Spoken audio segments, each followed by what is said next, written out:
Assalamualaikum warahmatullahi wabarakatuh. Oleh Rizky Solika Nurfaida, Prodi Pendidikan Matematika, Fakultas Ilmu Pendidikan, Universitas Kyai Haji Abdul Wahab Hasbullah Jombang, tahun 2020. Dengan anggota kelompok Ade Ilut Nabila Rizky Solika Nurfaida Lina Wulandari akan menjelaskan tentang sumber dasar ajaran Aswaja. Ada 4, yaitu 1. Al-Quran, 2. Al-Hadis, 3. Ijma, 4. Qiyas. Yang pertama yaitu Al-Quran.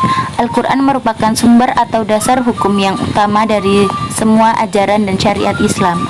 Al-Quran dijadikan sebagai landasan nilai bagi umat Islam dalam menentukan hukum suatu tindakan, menunjukkan dan menuntunnya kepada jalan menuju tujuannya, dan menjelaskan tentang hakikat kehidupan manusia dalam hubungannya.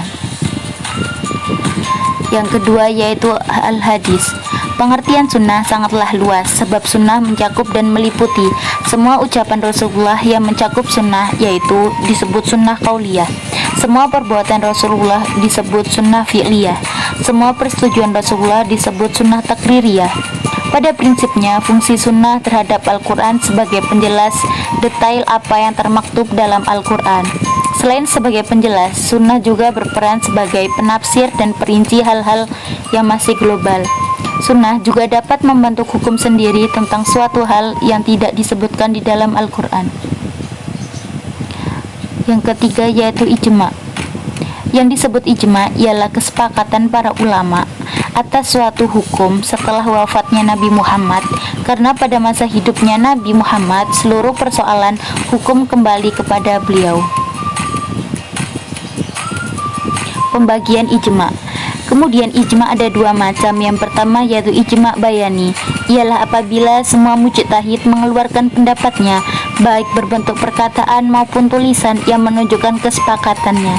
Yang kedua ijma sukuti, ialah apabila sebagian mujtahid mengeluarkan pendapatnya dan sebagian yang lain diam, sedang diamnya menunjukkan setuju, bukan karena takut atau malu.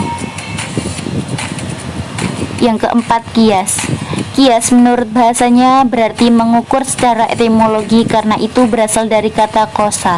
Yang disebut qiyas ialah menyamakan sesuatu dengan sesuatu yang lain dalam hukum karena adanya sebab yang antara keduanya.